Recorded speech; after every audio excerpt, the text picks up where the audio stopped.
Welcome into Fantasy Fix, our fantasy football podcast. I'm your host, Rachel Holt. I'm joined by Darren Hartwell. And Darren, we're on to week 10 of the NFL regular season. Second and a half. Here we half go. Of the season. We're powering through. It was a tough week for fantasy this past week. We won't lie about that. The but Patriots, not for you. Not for me. We'll get into that, of course. Yeah. I just want to make everyone else feel better if they did lose. The Patriots and 5 other teams were on byes. There were a lot of injuries we were dealing with, so it was hard if you had to change around your lineup, your roster a little bit.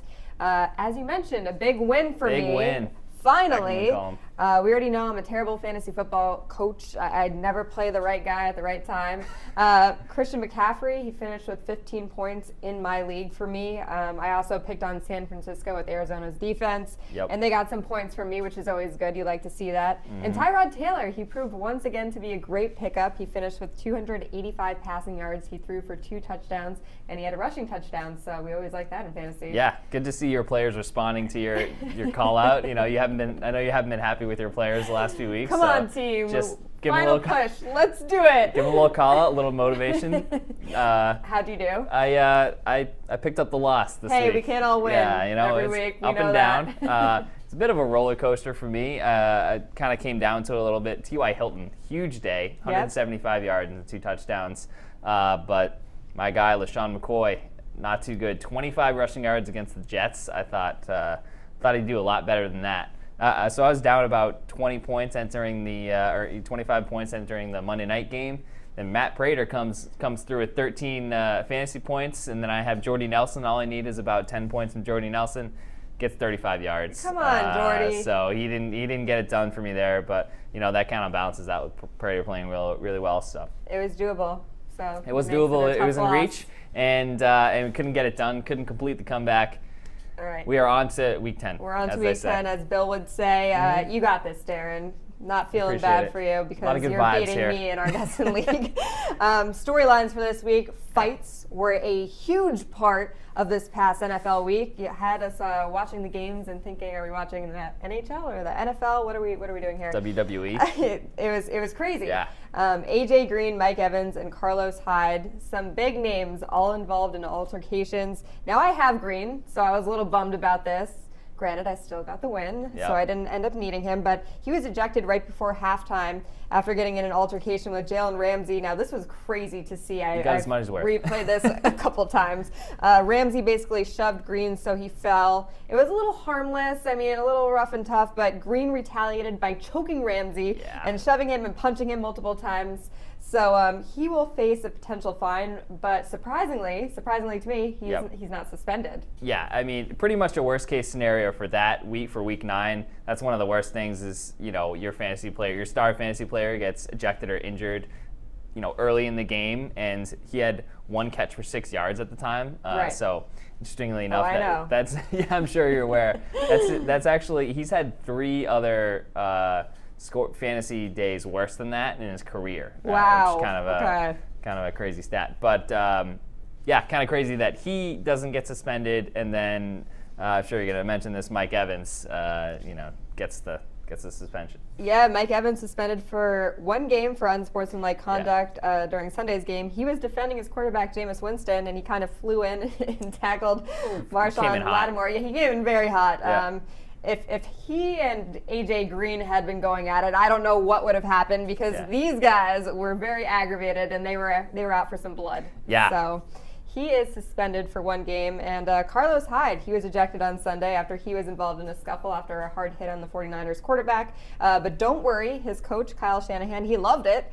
He said, I really loved how he went in and got our quarterbacks back. So good news for him, at least. The coach isn't mad. Hyde's fantasy owners is probably not as happy. I think he had 41 yards or something like that. All 3 of these guys did not have good games. No, they did not. So from a fantasy perspective, you're, probably ready to fight them if you're after that week. After seeing them fight, I'm not getting involved in that. Yeah, that's true. I'm staying on the sidelines. But what does Evans' suspension mean for the Bucs now? Yeah, it's not great. The Bucs offense is pretty much a mess right now. Jameis Winston also went down, which we'll mention in the injury segment. But now you have Jameis Winston and his top wide receiver out, and that affects obviously Ryan Fitzpatrick's stock.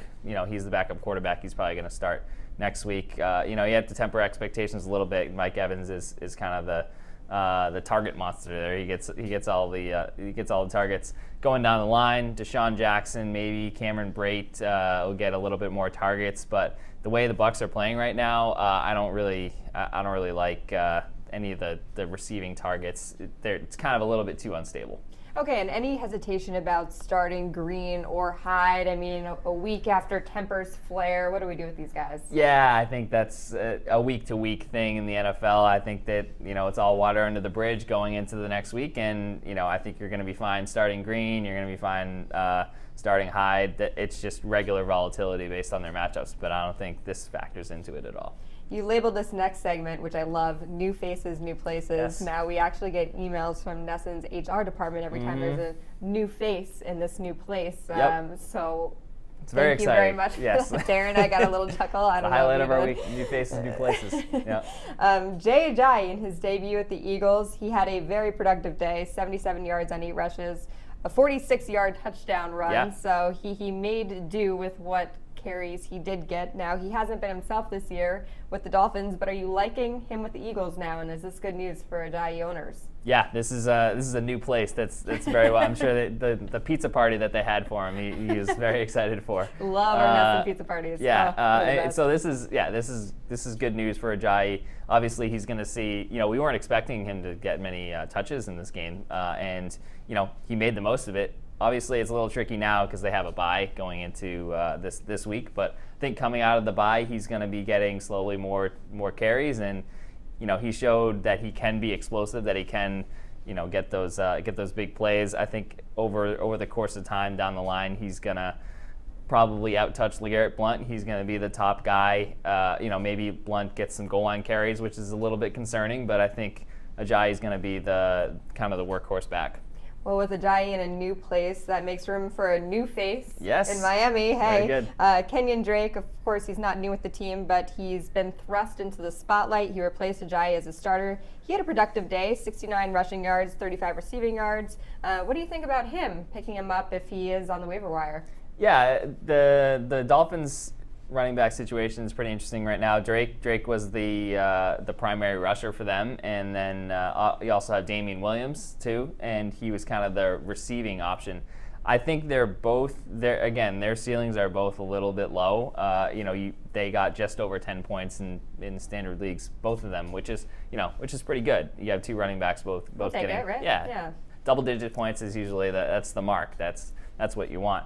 But these guys aren't really getting enough volume. You kind of need, for Drake's sake, you need a touchdown or a 2-point conversion like he got, or at least a lot of volume. And I think their running game right now, it improved. It actually improved the other night, but I don't think it's going to be at that elite level. Maybe in a deeper league, if you have 3 running backs or a flex position, or 12 or 14 teams, then you go after Drake. And another guy in a new place, Kelvin Benjamin. I think everyone's pretty curious to see how he'll do with the Bills now.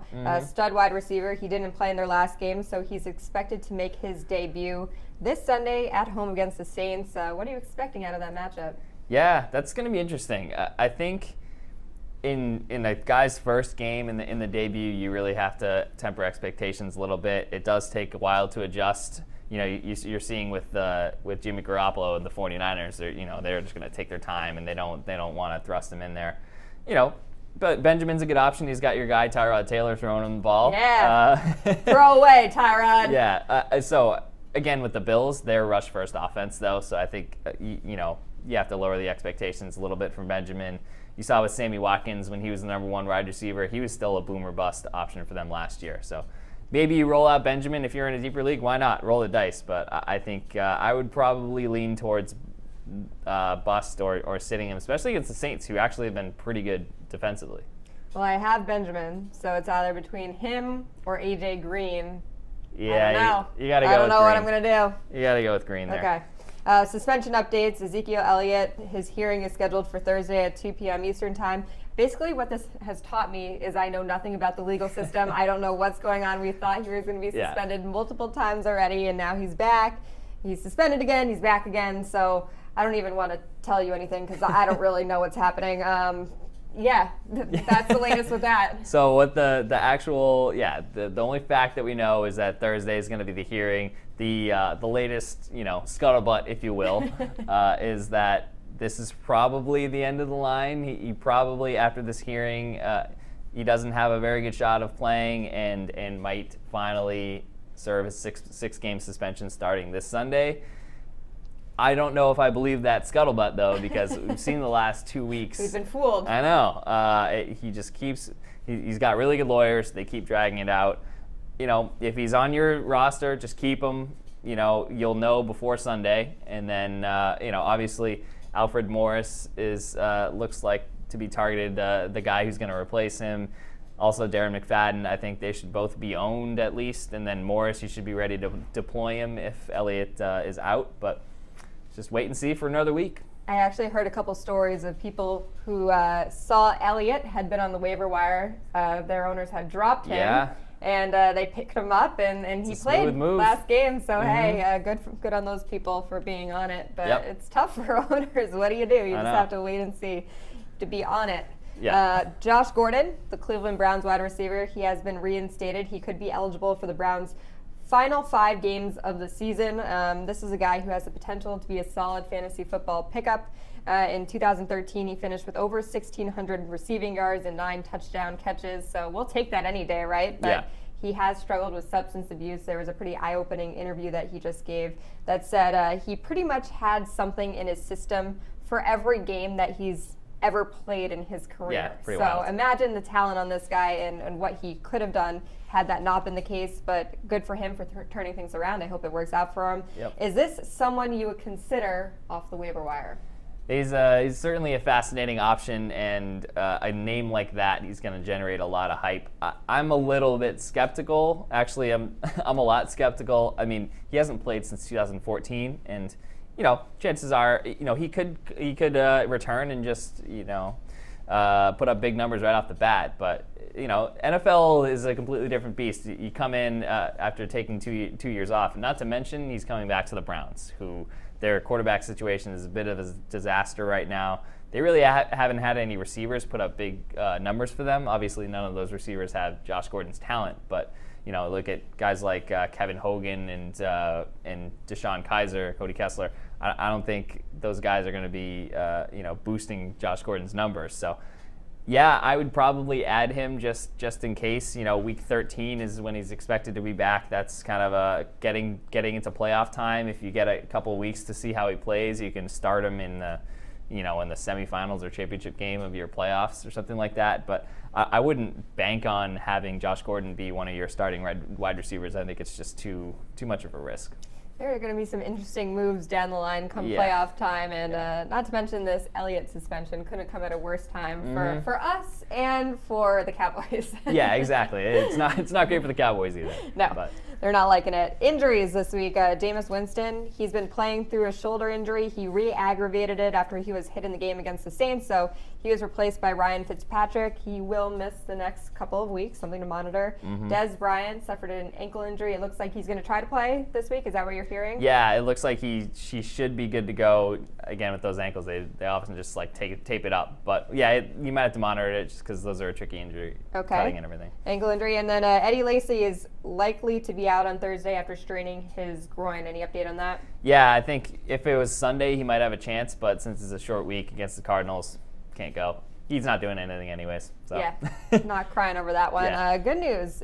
Teddy Bridgewater is back on the Vikings active roster for the first time in nearly 15 months. Yeah.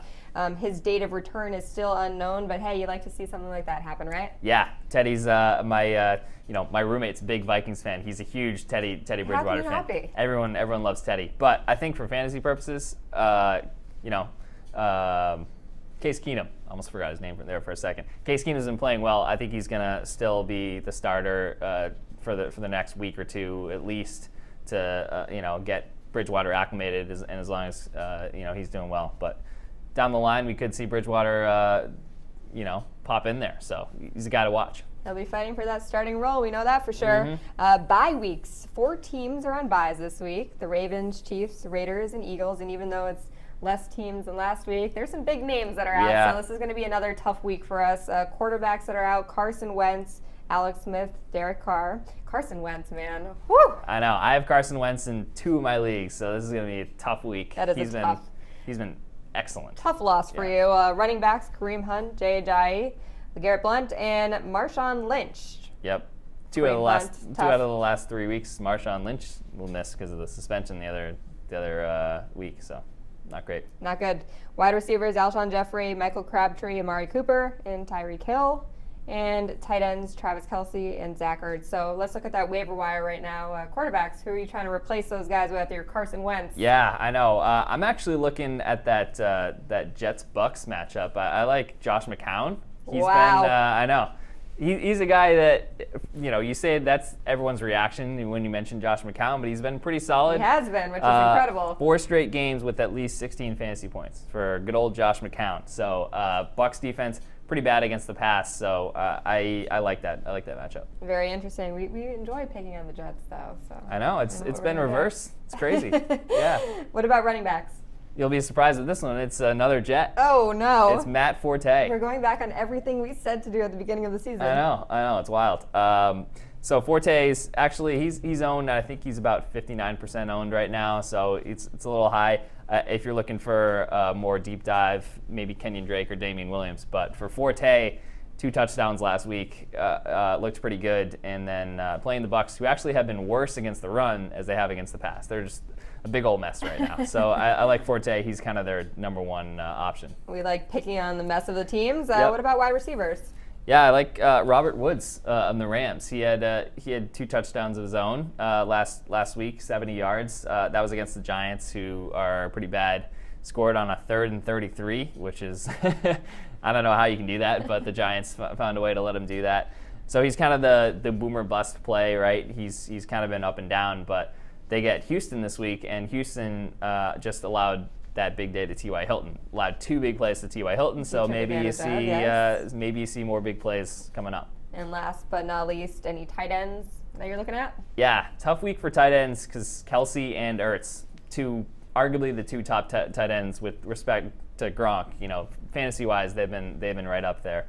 So I like Vernon Davis. Okay. This is one that's kind of injury related, but Jordan Reed missed the last game. He's always battling injuries. If Reed can't go, Davis is the guy who sees a lot of targets. He saw 9 targets last week. So if Jordan Reed's out, go get Davis. Let's do it. All right. Yep. Patriots fantasy check-in. Now the Patriots were on a bye week last week, and you know who took advantage of that? Tom Brady. Tommy. Yes, he enjoyed his bye week, it looked like. He went to the Bahamas, and you can see on social Instagram, I almost said social media. He posted on Instagram. He was on the beach with we have the picture. Wow, well done. Yep, there he is, proving that his life is a lot better than a lot of our lives. His beautiful model wife laying on the beach. So the Patriots are taking on the Broncos. They play on the road at 8:30 p.m. Eastern Time. The Broncos defense most recently got destroyed on Sunday by the Eagles and your boy Carson Wentz. Denver lost 51-23. So with Chris Hogan out in this one, which wide receivers do you like on the Pats?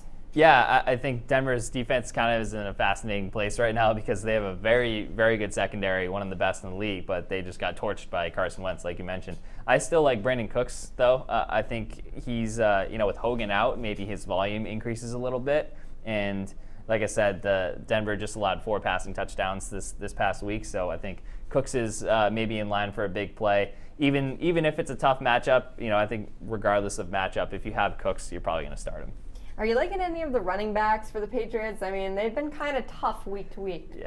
Yeah. I'm not too keen on them. I think the best option probably would be Dion Lewis. He's getting the bulk of the carries right now. He looks like he's emerging beyond Mike Gillislee as the go-to back, at least rushing-wise. I don't think that's a very good idea to start Dion Lewis. The Patriots the Broncos are pretty good against the run, just 88.4 rushing yards per game allowed.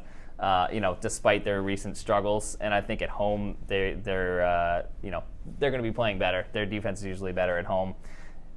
James White in the passing game is the other option. Maybe you have Rex Burkhead in there. I don't think anyone, I don't think you can point to anyone and say this guy is going to stand out. I think it's just kind of a crapshoot. So all 4 of them I probably would avoid. Okay, so a little wary of the running backs, but are there any must starts for the Patriots? Yeah, I think you gotta start Gronk. In terms of actually, this is a pretty good matchup. Broncos have been pretty bad against tight ends. They are stiff against the run, they're stiff against the pass, but they give up points to tight ends. You're starting Gronk anyways. You're starting Brady, so I would say, Brady, Gronk, and Cooks, and then for running backs,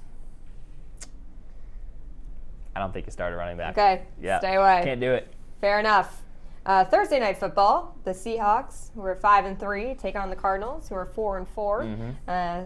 Let's talk about this guy, Adrian Peterson. Yeah. He's been quite the interesting subject all over the place this year. Yeah. Now, he had a career high 37 carries for 159 yards on Sunday.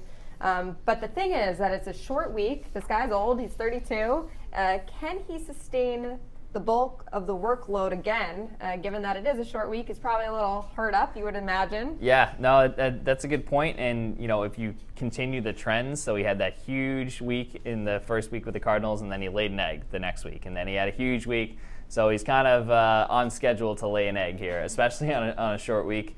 That said, I think you probably have to start him if he's on your team. The Seahawks are kind of middle of the pack against the run, and the Cardinals are at home, so they're probably going to be establishing the run, trying to, especially in a Thursday night game with Drew Stanton as their quarterback.